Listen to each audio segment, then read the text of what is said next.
अविरल बहता माँ गंगा का गंगा घाट के ठीक सामने इस वक्त मैं मौजूद हूँ और ये जो मंदिर है नाग वासुकी जी का है। इस मंदिर की महत्वता के बारे में और ऐतिहासिक इतिहास के बारे में भी बात करेंगे।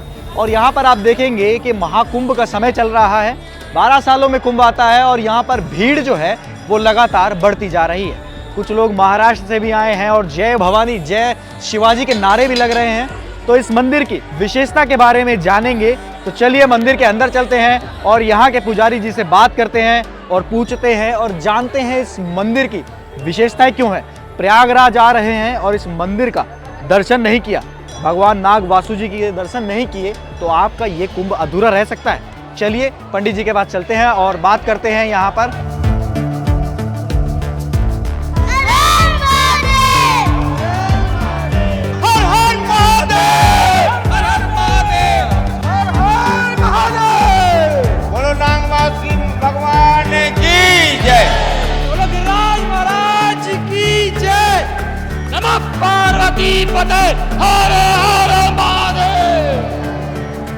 प्रयागराज आ रहे हैं और आस्था की डुबकी लगाना चाहते हैं तो भगवान नाग वासुकी के मंदिर में आना बिल्कुल भी ना भी, क्योंकि कहा जाता है कि जैसे बिछने में भी जाते हैं तो भैरव के दर्शन के बिना माता का आशीर्वाद नहीं मिलता, वैसे प्रयागराज में भगवान वासुकी का दर्शन करने के बिना आपका प्रयागराज का जो तीर्थ है वो सफल नहीं होता।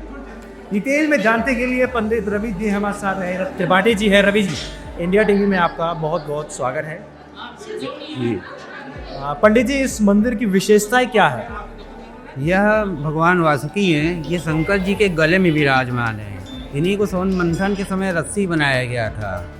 जब समुद्र मंथन समाप्त हो गया तो इनका शरीर टूटने लगा था। तब इन्होंने भगवान विष्णु से निवेदन किया कि प्रभु आप हमें विश्राम करने के लिए कोई जगह प्रदान कीजिए।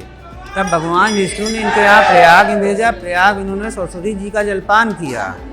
सरस्वती जी के जलपान करने के बाद यहाँ से ये जाने लगे तो सभी देवतागण ने इनसे निवेदन किया कि प्रभु आप हमें यहाँ विश्राम कीजिए।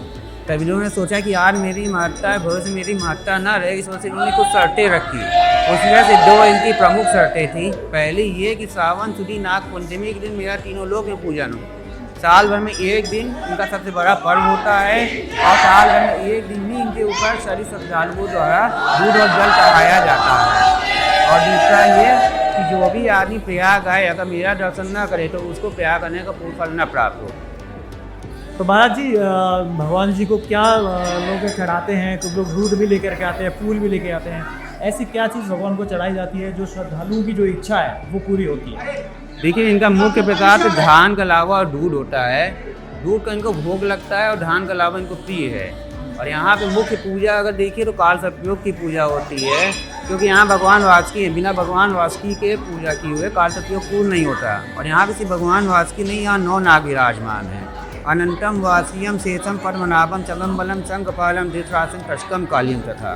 तो 9 नागों की योनि यहाँ विराजमान है। इस वजह से यहाँ पे काल सर्पयोग की पूजा के महत्व ज़्यादा है।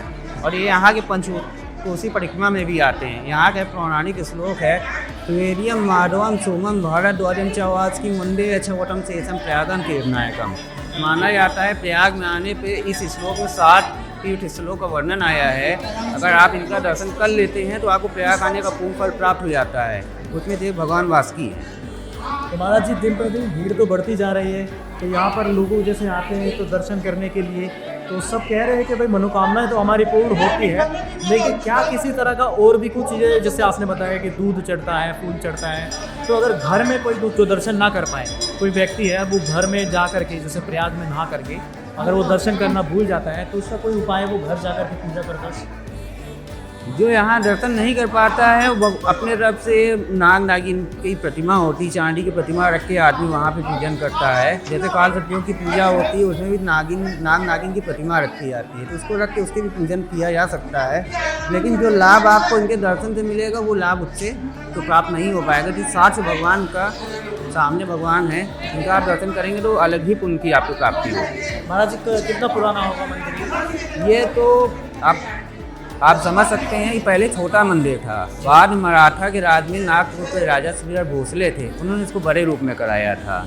और ये बहुत ऐतिहासिक मूर्ति है। इसमें औरंगजेब की तलवार का निशान है इस मंदिर के। हाँ, वो जब प्रयाग आया था तो मंदिरों को ध्वस्त कर रहा था तो उसने यहाँ पे 2 तलवारें मारी थी और उसके बाद वो यहाँ से मूर्छित होके फिर यहाँ से भाग गया था। भगवान जी की मूर्ति के यहाँ पर या कहीं और है? नहीं नहीं नहीं, यही मूर्ति में, इस मूर्ति में हाँ अभी भी इसके निशान हैं इस मूर्ति पे। अभी इतना श्रृंगार हुआ है कि आपको पूरा दिखता नहीं है, लेकिन इसमें निशान है। लेकिन मैं अगर पूछूं तो कहाँ पर होगा? जैसे यहाँ पर ये एक आप देखेंगे तो ये औरंगजेब के यहाँ तलवार का निशान है और एक प्रभु के इस भाग पे तलवार का निशान है। तो मुगलकालीन समय में भी तोड़ने की कोशिश की। जी जी।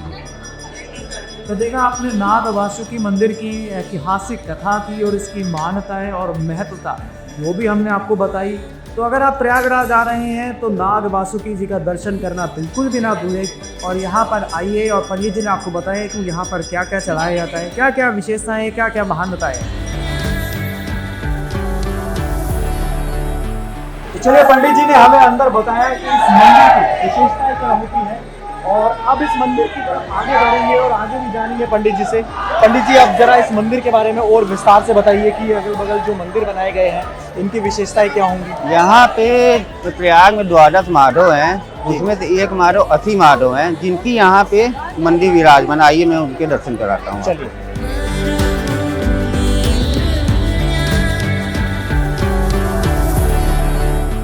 पंडित जी ये माधव जी की है, इसका इतिहास मैं देख रहा हूँ कि श्री कृष्ण जी है यहाँ पर, तो इनका ऐतिहासिक संबंध जो महाकुंभ और प्रयागराज से वो क्या रहे? देखिए यहाँ पे 12 माधव हैं, उसमें प्रधान माधव वेरी माधव हैं। यहाँ पे एक पहले बहुत पौराणिक मंदिर हुआ करती थी असी माधव जी की, क्योंकि ये यहाँ पे घाट का एरिया है और पहले ये बोल्डर और सारी चीज़ें इतनी व्यवस्था नहीं थी। तो गंगा जी जब अपने उफान पे थी तो कटान में मंदिर ढह गई, उस समय इनकी मूर्ति बचा ली गई थी। तो ये मूर्ति पहले नाग वासुकी जी के ही गर्भगृह में ऊपर रखी हुई थी, विराजमान, हाँ वहीं पे विराजमान थी। तो यहाँ पे श्रद्धालु आते हैं सब, उनकी दर्शन करने के लिए जिज्ञासा रहती थी कि दर्शन करना है उनका। उसके बाद हमने यहाँ पे इनकी एक मंदिर की स्थापना माननीय मुख्यमंत्री जी के से सब उन्होंने यहाँ पे निधि प्राप्त करवाई, जिससे कि इसका मंदिर का सारी तरीके सौंदर्यीकरण हो पाया और मंदिर यहाँ पे अति माधव जी की भी स्थापित हो सकी। यहाँ पे एक पुरानी मूर्ति है और एक नई मूर्ति है। ये जो वाली है ये पुरानी मूर्ति जी, ये पुरानी मूर्ति है जो जब मंदिर ढही थी उस समय ये मूर्ति बचा ली गई थी और वो क्योंकि क्षीण अवस्था में है तो उसके साथ श्रद्धालुओं के दर्शन के लिए एक नई मूर्ति की भी स्थापना की गई है, जो अभी कुंभ के पहले ही इस मंदिर की स्थापना हुई है। तो ये माननीय मुख्यमंत्री योगी आदित्यनाथ जी जी, उन्हीं के सौभाग्य से यहाँ पे मंदिर की काफ़ी कायाकल्प हुई है और सौंदर्यीकरण हुआ है। जो यहाँ पे बिल्डिंगें थी, चीज़ें थी जो क्षीण अवस्था में थी, खराब हो रही थी, उनके उस निधि से यहाँ पे सारी चीज़ें सुव्यवस्थित हुई। अब हम आपको लेकर चलेंगे भीष्म पितामह जी की जो लेटी हुई मूर्ति है।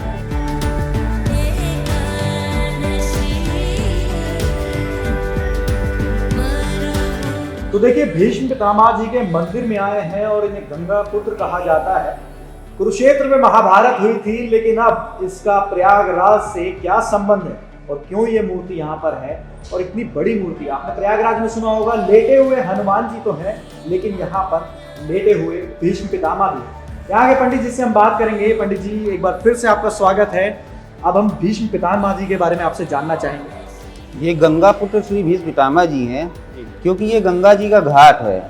तो यहाँ पे एक इनके भक्त थे, उन्होंने आज से पूर्व 70-80 वर्ष पहले उनकी यहाँ पे स्थापना की थी। क्योंकि इनका मुख्य जो इनका मूर्ति है वो कुरुक्षेत्र में है, लेकिन इतनी विशाल मूर्ति आपको कुरुक्षेत्र में भी देखने को नहीं मिलेगी। ये पूरी पत्थर की बनाई हुई मूर्ति है और उसके बाद यहाँ पे इनकी स्थापना की गई। और ये जो अभी आप यहाँ का कार्य देख रहे हैं, ये पहले बिल्डिंग बहुत क्षीण अवस्था में थी, तो मुख्यमंत्री जी के द्वारा यहाँ जो निधि प्राप्त हुई उससे ये नव निर्माण हुआ है, जिससे कि आज ये चीज़ें आप जो देख रहे हैं भव्य रूप में ये दिखने को मिल रही है। तो महाराज जी, आज से पहले कोई मुख्यमंत्री यहाँ पर आए हो जिन्होंने देखा हो कि चलो भीष्म पितामह जी का भी यहाँ पर मंदिर है? हमारे याददाश्त में तो भैया कभी ऐसा नहीं हुआ। ये अभी जो हाल के जो मुख्यमंत्री माननीय योगी आदित्यनाथ जी हैं, उन्हीं के द्वारा पहला दौरा यहाँ हुआ है। अच्छा, मैं देख पा रहा हूँ कि इसके नीचे भी मतलब वो महाभारत का जो क्षण था वो मुझे याद आ रहा है कि नीचे कांटे भी लगाए गए हैं। कहा गया था ना कि कांटे, वो था ना कि ये तीरों की सैया पे लेटे तीरों हुए की थे। सैया। हाँ, इनको वरदान प्राप्त था कि इनकी इच्छा मृत्यु होगी। हाँ, तो ये 6 महीने ये तीरों पे ही थे। उसके बाद इन्होंने अपना शरीर त्यागा था, क्योंकि इनकी इच्छा मृत्यु थी। तो जब इन्होंने चाहा कि जब सूर्य दक्षिणार्थ में आएगा तब मैं उसको अपना शरीर त्यागूंगा, उसके बाद इन्होंने अपना शरीर वहाँ त्यागा था। पिंडदान होता है। हाँ, सबसे पहला पिंडदान इन्हीं का होता है, भीष्म पितामह जी का। जब आप यहाँ आदमी जाते हैं गया, प्रयाग या जाते हैं, तो सबसे पहला पिंडदान माना जाता है इन्हीं का होता है जी।